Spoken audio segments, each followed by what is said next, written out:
Hi everyone! Welcome back to the cosplay madness that is my channel. I'm really excited because today I'm going to show you how I made the bodysuit for my Miraculous Ladybug cosplay. In this tutorial I'm going to go through making a bodysuit, texturing fabric, and making these nifty convertible gloves so you can still play Pokemon Go while you're at a con. So let's get started!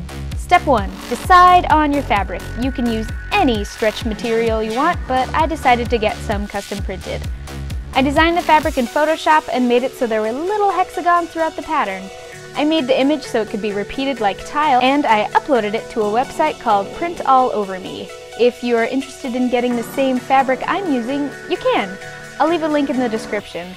Step 2. You need to get yourself a bodysuit pattern. I'm using this one from McCall's.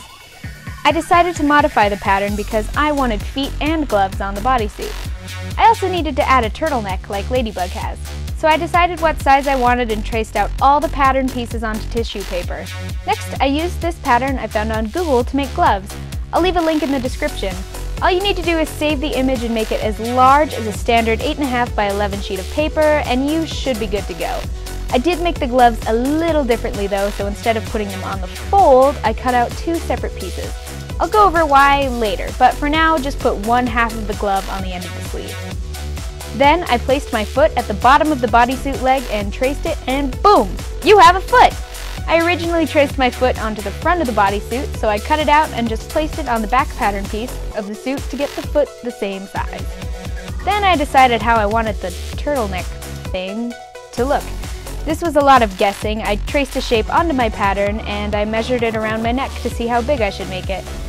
I made it a little too big on purpose since it's always easier to make something smaller than it is to make something bigger. Then I laid out all of my pattern pieces and gazed at my work. Ah, beautiful. Now you don't have to do this, but since I had never made a bodysuit before, I sewed a mock-up out of some scrap spandex I had laying around. It was good to have a practice round and it helped me decide on the fit and make any adjustments to the pattern I needed to. Now that you've decided you like the fit, it's time to cut out your pattern on the actual fabric. This part is terrifying. Since Ladybug has a dot right in the center of her chest, I made sure that I folded the fabric so I could see half of the dot and put my front pattern piece on that dot. Then I laid everything else out according to the pattern instructions. Now, I ordered 3 yards of my fabric, but honestly, it was not quite 3 yards, so it was a little bit of a squish trying to get everything on there. The pattern pieces I put on the dotted fabric were the front and back bodysuit pieces, the sleeve with one half of a glove on it, the thumb piece, and the pieces that go on the sides of your fingers.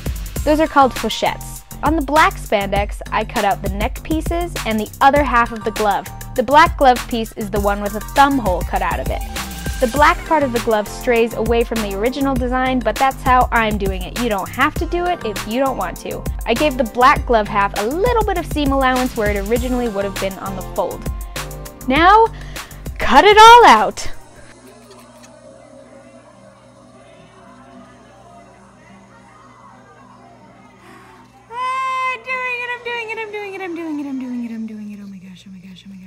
Oh my gosh, oh my gosh, oh my gosh, oh my gosh, oh my gosh, oh my gosh, I'm doing it, oh my gosh, oh my gosh, this is expensive, oh my gosh, oh my gosh. Oh. Now that the scariest part is over, I started texturing. Now this part is totally 100% optional since the fabric already has hexagons printed on it. But for those of you who are crazy enough to want to do this, I'll show you how. To texture my fabric, I took inspiration from these Spider-Man cosplayers that came before me and used 3D fabric paint. I'm using the slick finish from Tulip in deep red and black. You will also need a way to precisely apply the texture, and for that you will need a henna applicator. You can find these on Amazon and eBay pretty inexpensively. Fill up the applicator with paint and start going over the hexagonal pattern. Make sure you test this on a scrap of fabric first to make sure that it will stretch with your fabric. Now throughout this process I tried lots of different henna tips and I found that a thicker tip looks best and it takes a little less time since you aren't squeezing so much to get the paint out. I used a really thin tip on the sleeves but switched to a thicker tip for the body pieces. So I just started with the red and did the entire suit. Now I will warn you, this takes forever. like forever, and you would know that if you follow me on Snapchat, where I document a lot of me working on cosplay as it happens. Texturing the red hexagon took me 42 hours in total, and my right hand hurt a lot, and for a couple of weeks. It was quite a process, but I'm really happy with how it looks. Once the red parts were finished, I went over the dots with black fabric paint. These also took a long time, another 12 hours, but again, I really love the look of it and how it gives the costume a really cool, authentic superhero look. And now, hexagons are my least favorite shape in the entire world. Just saying. Then to paint the black parts, I did something I like to call ratchet silk screening. I ordered a honeycomb pattern stencil off of Amazon, placed it over the black pattern pieces, covered it in fabric paint, and used a ruler to scrape away the excess.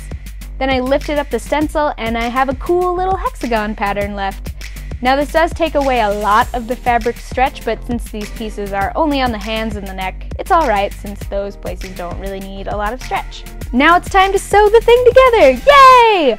I started with the gloves since they are easily the most time-consuming and difficult part. The first thing I did was sew on the fourchettes to the red part of the glove. Make sure you're following the little color-coordinated parts on the pattern. I used a straight stitch for this part since it won't really need to stretch. Make sure the pieces are right sides together and use a ton of pins to help you. Once the fourchettes are sewn on, you need to sew your thumb onto the black piece of the glove. So take your thumb piece, put it right sides together, and stitch up the sides. Then you flip the thumb piece right side out and place it through the top of the thumb hole. Flip the glove over, then pin the pieces right sides together. Don't worry about that white stuff, it's just paper towel that's stuck to the paint. This part is hard since it's so small, but Alex told me to think of it like sewing a tiny sleeve, and it seemed to help me get past the fear of sewing it. I also used a zipper foot for this part so I could see how close I was to the edge since you want a very small seam allowance.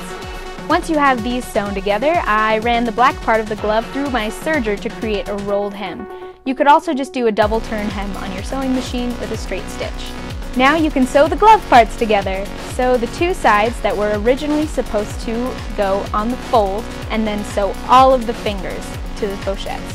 So again, put it right sides together and stitch it up. I didn't close up the fingers until I was done sewing the fourchettes, and to do that, just sew a little curve along the top.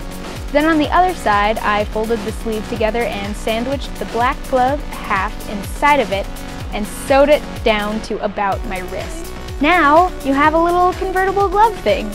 If you want to skip this step and just do permanently attached gloves, just mirror the pattern on the end of the sleeve while you are creating your modified pattern. And now you just have to do it on the other glove. Now to sew up all of the rest of your pieces. You can do it according to the pattern's instructions, but I like to sew the shoulder seams together first, then sew the top of the sleeves to the shoulder. Then I don't have to worry about making the sleeve hole fit inside of the shoulder hole. To sew up my suit, I'm using my serger since it's really good for stretch fabrics. If you don't have a serger, just use a zigzag or a stretch stitch on your sewing machine. Then I sewed down the length of the sleeve all the way to about the ankles on both sides, so all the way down the side of my body.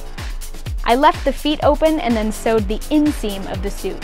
Make sure you pay a lot of attention to the pattern instructions when you sew the crotch of the suit, because I messed it up and had to redo it. I decided to use the sewing machine on a zigzag stitch to do the feet since it's a little more precise than the serger. Sewing the neck piece was really easy. All I did was sew up the side seams and then, right sides together, sew the suit and the neck piece together.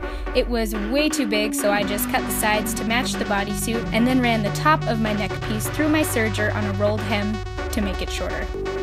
Then I sewed the zipper, and you're finished with the sewing part! Yay!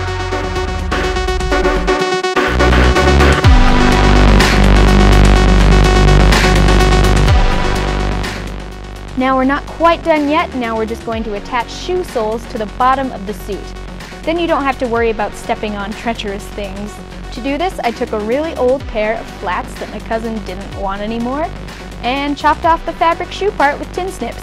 All you want is the bottom rubber part of the shoe. This part is going to probably remind you of the Shigo bodysuit tutorial because I put my feet inside of plastic bags to protect them from the glue and got into my bodysuit. I put a layer of E6000 glue onto the top of the shoe sole, then waited about 10 minutes for it to get tacky. Then I stepped onto the sole and stood there for about an hour and a half. Now this isn't going to get permanently dry in that amount of time, but it will have a pretty good hold. So I carefully took off the suit and shoved the plastic bags into the feet so the top and bottom of the fabric won't get glued together. Then I stacked some books on top of it and let it dry overnight. Now it's done! I'm so thrilled with how this costume turned out. I'm really proud of making my own bodysuit and making it fit me exactly how I wanted it to. And if you end up using this tutorial to make your own Ladybug cosplay, make sure you tag me so I can see it. If you're interested in seeing more cosplay tutorials and videos, make sure you like this video and subscribe. Also, if you have any questions on how I did anything, leave a comment and I will get back to you. You can also find me on Twitter, Tumblr, Instagram, and Snapchat at OneEmilys. And this week, I would like to know, what language do you watch Miraculous Ladybug in? I personally like to watch it in French. I think it sounds adorable. Thank you so much for watching. I hope you enjoyed it, and I will see you next time.